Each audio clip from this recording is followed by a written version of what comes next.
guys! Welcome to DKG, The King of Games YouTube channel. Pusta kayo guys? Matagal tayong hindi nagkita. Almost 4 months ata or 5 months. But for today's new opening, we will open this guys, ang bagong-bago nating Season 2 na Yugi's Legendary Deck. Kung hindi nyo pa napapanood yung Season 1 natin ito na Yugi's Legendary Deck Season 1, don't forget to check the link down below guys para makita nyo kung ano yung mga decks doon. But dito naman sa Yugi's Legendary Deck na Season 2, nandito yung deck ni Joey, ni Kaiba, and ni Yugi pa rin. But improved na to guys. So kanino ang favorite nyo guys? Kay Yugi, kay Kaiba, or kay Joey? Before we start, don't forget to like this video guys and be a subscriber of DKG and comment kanino nga ba ang favorite nyo niyang deck? Si Yugi, si Kaiba, o kay Joey Wheeler? Huwag na natin itong patagilin pa guys. Tignan na agad natin kung ano nga ba ang laman ng Yugi's Legendary Deck Season 2. So eto guys yung Yugi's Legendary Deck Season 2. Meron tayong kay Yugi, kay Kaiba, and kay Joey. Meron din ditong 3 Egyptian God. Kung kilala nyo si Obelisk, si Wing Dragon of Ra, and si Slifer. So meron din siyang 3 new variant cards. So may promo card din siya. Eto guys, may token din siyang free. So kung may free siyang kay Yugi, meron siya din kay Kaiba, meron din siyang kay Joey. So lahat yan guys, makukuha nyo dito sa Yugi's Legendary Deck Season 2. Ang ganda talaga ng box niya guys. Oh. Gold Sarcophagus guys. Ayan. Ang ganda. 3 deck siya guys. So pwede nyo laruin to ng family nyo, ng friends nyo. Ano mga kaibigan nyo guys. So pwede to. Huwag na natin to patagalin guys. Buksan na natin to. Oh my goodness. Personally ako, like ko talaga yung kay Kaiba kasi more on dragon ako. Pero kapag talaga sa anime style, syempre kay Yugi tayo. Ang dami kasing variant nung kay Yugi. May Exodia, may Egyptian God, may focus din sa Dark Magician. So ayan guys, eto. Ayan. Oh my goodness. So ito yung 3 decks guys. Ayan, 3 decks. Kay Kaiba, kay Yugi, and kay Joey. And meron tayong bonus pack guys, eto. We got Dark Burning Magic guys. So dito muna natin siya lagayan. Saan muna natin tong promo pack guys. Snip Gang guys. Oh my goodness. Amuyin nyo na yan guys. So ayan, fresh from the pack guys. So sa mga nagtatanong kung ang ino-open ba natin is Class A, TCG po tayo guys. Pure TCG tayo. Yan guys. So Dark Burning Attack.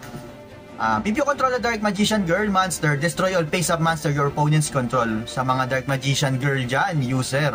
Oh my goodness, ayan ang bagay sa inyo, ang Dark Burning Attack. Kung meron din tayong Dark Burning Magic guys, pinagsamang Dark Magician and Dark Magician Girl. If you control monster whose original names are Dark Magician and Dark Magician Girl, destroy all cards your opponents control. Oh my goodness, so quick play yan guys ha. Once na napalabas nyo si DMG at si DM sa field, pwede nyo na agad gamitin itong Dark Burning Magic. And we got Eternal Soul guys. So ito yung nagpoprotekta sa ating Dark Magician sa field. Every Dark Magician in your monster zone is unaffected by your opponent's card effects. Oh my goodness. So dalawa yung effects din niya na activated. So pwede kang special summon ng Dark Magician or pwede kang kumuha ng Magic Attack or Thousand Knives. Pero may passive siya guys na may lingering effect, I mean, na protektado si Dark Magician mo ng card effects ng opponents mo. So yun yung 3 bonus pack guys. Sige, unahin natin tong kay Joey. Oh my goodness. Oh my goodness. Let's go guys. Let's go guys. Sana ganito din yung structure deck dati. Madaling buksan. Napakahirap buksan talaga ng structure deck dati, no? Siguro lagay na natin dito yan. Para di malaki sa ating field. Ayan. Para kita nyo pa din yung dalawa pa nating deck na bubuksan. So eto yung kay Joey guys ha, kay Joey tayo. We got the Blackstone of Legend. Oh my goodness, foil siya guys ha, foil. Ultra rare siya, ultra rare. Return of the Red Eyes. We got Red Eyes Player Metal Dragon guys, so a very generic and good card. So syempre, nandito rin si Red Eyes Black Dragon guys. Red Eyes Black Dragon. Red Eyes Archfiend of Lightning, Red Eyes Black Player Dragon, Black Metal Dragon, Red Eyes Retro Dragon, Axe Rider. Oh my goodness. Alligator Swords. We got Baby Dragon. Jinzo. Oh my goodness. We got Goblin Attack Force, Rocket Warrior, Gearfried the Iron Knight, Blue Flame Swordsman. We got Time Wizard. Once per turn you can toss coin and call it. If you call it right, destroy all monster your opponents control. If you call it wrong, destroy as many monster you control as possible. And if you do, take equal damage to the half of those total attack monster on the field na na-destroy. Oh my goodness, the very old card, Time Wizard. Phoenix Gearfried, Gemini Summoner, Blazewing Butterfly, Dark Valkyria, Command Knight, Valkyrian Knight, Keeper of the Shrine. Ba't may Keeper of the Shrine si Joey? Inferno Fire Blast, Red Ice Fusion, very good card guys. Red card of the Redstone, Polymerization, Salamandra, Scapegoat, oh my goodness. One of the most popular card ni Joey, Scapegoat. Foolish Burial, Rollet Spider, what's this? What's that? Supervise, MS Team, Steel Space Typhoon, Symbols of Duty, Red Eye Spirit, dito na tayo sa trap card niya, Call of the Haunted, Kunai with Chain, Torrential Tribute, very good card to guys, Burst Breath, Curse of Anubis, and dito na tayo sa extra deck niya, Archfiend, Black Skull Dragon, Alligator Swords Dragon, and syempre yung token niya na free, so ito yung token niya guys, ganda, ultra rare yan guys, ultra rare, so foil din yung token niya. That's pretty much it guys para sa Joey's deck, oh my goodness. So, sino na ang next nating bubuksan? Excited na ba kayo kay Kaiba? Kaiba! Ito na, buksan naman natin yung kay Kaiba, guys. Oh my goodness. Bango talaga, guys. Pag fresh from the pack yung card. Oh my goodness. So, nandito si Maiden with Eyes of Blue. Si Kitara ba to? Kisara. I'm not so sure, guys, ha. Si Maiden with Eyes of Blue. And we got the Melody of the Awakening Dragon. Blue Eyes Ultimate Dragon. Yung tatlo yung foil niya guys. So syempre, andito rin yung tatlong Blue Eyes dapat ni Kaiba kasi alam mo naman na 4 lang ang Blue Eyes sa buong mundo guys. And syempre, pinunit niya yung isa. Ang galing diba? We got Blue Eyes White Dragon. Isang art pa ulit ni Blue Eyes White Dragon. Ito yung favorite ko guys. Ang LOB, Broken Neck. And another Blue Eyes White Dragon na art guys. Dragon Spirit of White. Very good card. Kaiba man. The White Stone of Legend. Syempre, hindi mahuli ang itlog ni Blue Eyes. Dalawang itlog yan. The White Stone of Ancients. Protector with Eyes of Blue. Master with Eyes of Blue. Battle Axe. We got Lajin, the mystical genie of the lump. Boars Raider. Alexandrite Dragon. Si Blade Knight. Ancient Lamp. Tiger Dragon. Kimodo Dragon. King of the Swamp. Rider of the Storm Winds. Burst Stream of Destruction. Beacon of White. Mausoleum of White, Polymerization, Enemy Controller, Left, Right, A, B, Shrink. What's this? Silent Doom, very good card, Ancient Rules. So, special summon 1 level 5 or higher normal monster from your hand. So, kung meron kang Blue Eyes sa kamay, pwede mo siyang may special summon gamit ang Ancient Rules, guys. We got trade-in, so, discard 1 level 8 monster, draw 2 cards, free Path of Greed siya, guys. Where are 2? What? Path of Dichotomy? Fusion Substitute, Unexpected Die, Negate Attack, Final Attack Orders, Shadow Spell, Cloning, Fusion Reverse, Jar of Avarice. So, nandito na tayo sa extra deck naman ni Kaiba. Azure Eyes, Silver Dragon, First of the Dragons, and syempre, meron din siyang Wonderful na token, guys. So, Kaiba, token naman. Ultra rare din siya, guys, ha. Yeah. So, sa isang deck ata guys consists ng 3 ultra rare tapos isang token na ultra rare. So, 4 siya guys sa isang deck. Token ni Kaiba. That's pretty much it guys. Para naman sa deck ni Kaiba. Oh my goodness. Syempre, eto naman yung kay Yugi. Egyptian God with Exodia. Oh my goodness. So, buksan na din natin to.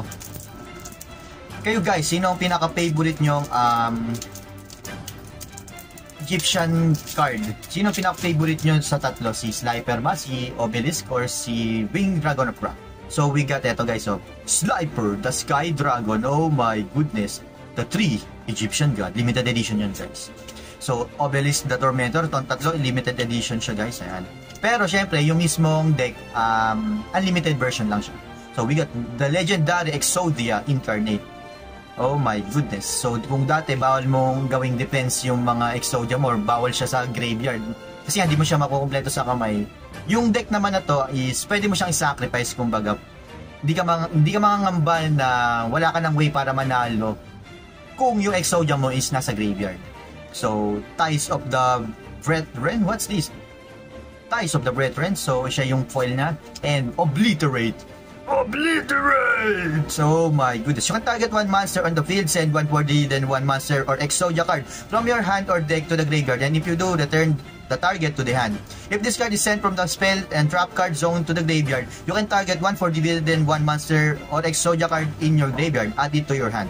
You can only use 1 Obliterate effect per turn and only once that turn. Oh my goodness. Siyempre, nandito yung right arm of the Forbidden One, Exodia the Forbidden One, left arm of the Forbidden One, right leg of the Forbidden One, and siyempre, nandito yung Exodia Necros. So, kung natatandaan nyo, kinalaban ni Kaiba yung may Exodia Necros. Not sure kung tatay niya ba yun, parang ganun, something like that.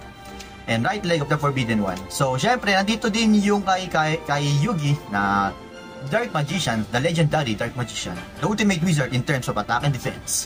And Dark Magician Girl, tulad ng sabi ko kanina, Buster Blader, Silent Magician level 4, Silent Magician level 8, the Tricky, Big Shield Guard, Magician's Valkyria, Blast Magician, oh my goodness, Blast Magician, and we got Blackman, Marshmallow, Sangan, we got Gold Sarcophagus, very good card, Magician's Unite, Magical Dimension, Swords of Revealing Light, Tricky Spell 4, Thousand Knives, Dark Magic Attack, Contract with Exodia, Messenger of Beast. So ito, monster with 1,500 or more attack cannot declare an attack.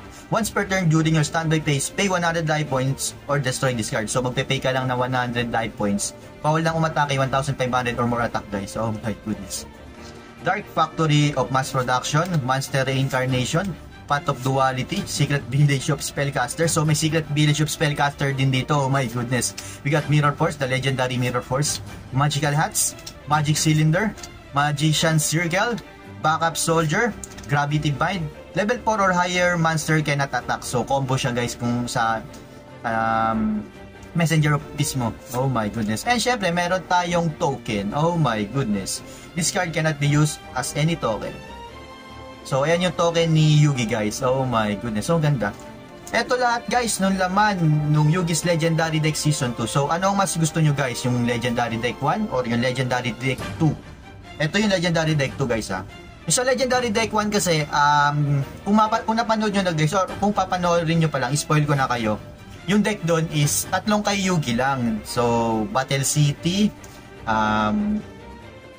yung unang deck niya na ginamit kay Kaiba, tapos yung kay Pegasus, ano tawag doon? Hindi siya Battle City. Battle City kasi yung kay Kaiba, Basta yun, yung tatlong card na doon.